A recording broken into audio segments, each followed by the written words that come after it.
Hari ini kita membahas prosesor. Prosesor atau CPU atau kita sebut sebagai mikroprosesor adalah otak dari komputer, di mana dia berfungsi untuk menerjemahkan instruksi yang diberikan software, menjalankannya dengan memproses data, mengontrol semua komponen-komponen yang ada di dalam komputer. Satuan kecepatannya adalah megahertz atau gigahertz, biasanya yang untuk periode sekarang adalah gigahertz. Karena proses yang ada di prosesor itu semuanya berada di sini, prosesnya ada di sini, tersentralisasi, maka akan terjadi peningkatan konsumsi daya. Ketika konsumsi daya makin tinggi, maka prosesor akan menjadi panas. Ketika panas inilah dibutuhkan sebuah pendingin, cooling, atau kita sebut sebagai pendingin. Fungsinya untuk menyalurkan, mengurangi panas yang ada di prosesor. Minggu kemarin Anda sudah melihat ada banyak macam cooling, pendingin dengan kualitas yang berbeda, dengan harga yang berbeda. Pabrikannya antara lain Intel, Pentium, Cyrix, dan ada beberapa lagi. Kemudian teknologinya, jenis prosesor ini ada CISC dan RISC, Complex Instruction Set Computer, yakni sebuah instruksi yang kompleks.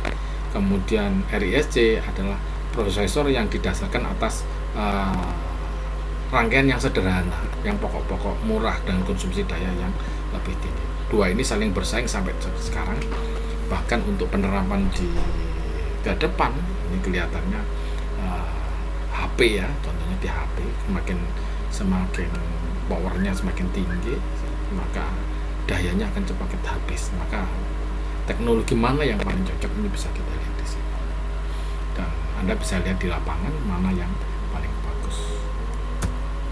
Ini perkembangannya mulai dari core, quad-core, Intel Xeon, Core i7, ada Core i9, dan seterusnya. Untuk fisiknya berubah-ubah. Ini salah satu bentuk fisiknya.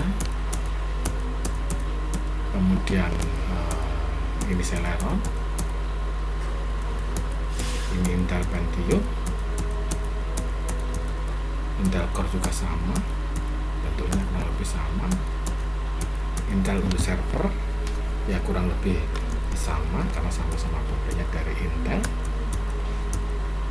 Nah, kemudian ini sebagai ringkasan saja ya.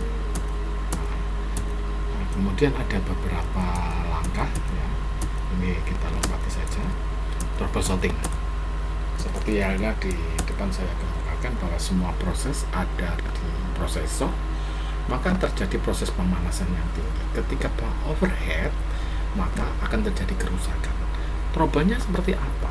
Trouble-nya adalah indikator kerusakannya adalah Windows crash, hang, lambat, suka restart sendiri. Ini sering sangat yang umum.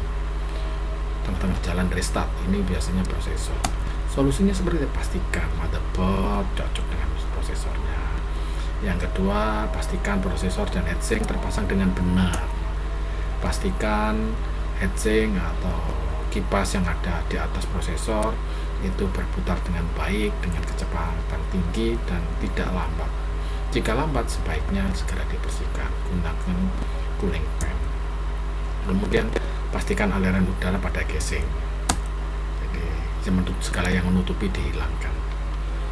Kecepatan yang salah, maka indikatornya juga muncul salah booting. Solusinya apa? Periksa BIOS, update. Kemudian case hilang, solusinya apa? Solusinya maka nonaktifkan case, lebih seperti itu. Ini untuk prosesor. Nah, sekarang di depan tadi kita mengenal ada beberapa hal yang perlu kita perhatikan. Ada prosesor ini ada tiga bagian utama, komponen-komponen yang ada. Yang pertama adalah I/O,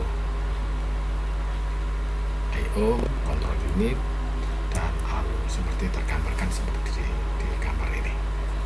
Anda lihat bahwa prosesnya menjadi tiga bagian: register, ALU, control unit, dan I/O.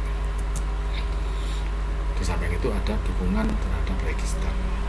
dukungan terhadap cache memori, dukungan terhadap sistem flash, kemudian kecepatannya ini yang perlu kita perhatikan, multipliernya, pengalinya, pabriknya.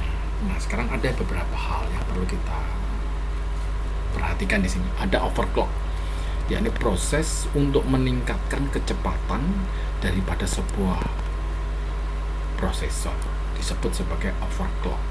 Ada itu tekniknya, silakan anda cari. Efeknya seperti apa? Nah, otomatis efeknya adalah, efek positifnya adalah kecepatan makin tinggi. Efek negatifnya apa? Overhead, terjadi pemanasan, garansi hilang, dan untuk bisnis tidak direkomendasikan. Letaknya di mana?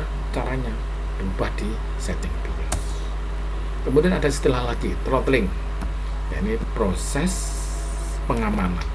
Jadi menu yang disiapkan untuk menjaga jika terjadi overhead, maka komputer akan melakukan penurunan suhu atau unjuk kerja kepada tingkat yang aman secara permanen. Agar apa?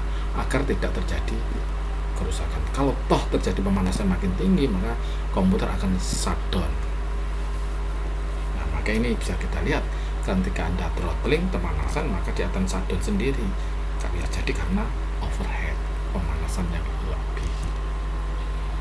Ada beberapa metode untuk meningkatkan performa. Ada multiprocessing, multiprosesor, ada multi-core. Multiprocessing itu adalah lebih dari satu ALU, seperti yang di depan tadi. Ini multiprocessing, lebih dari satu ALU di dalamnya. Kemudian multiprosesor, ada banyak prosesor yang ada di dalam satu motherboard, biasanya untuk server atau untuk game. Kemudian ada multi-core, di dalam satu kemasan dengan kecepatan yang sama, ada banyak proses di dalamnya.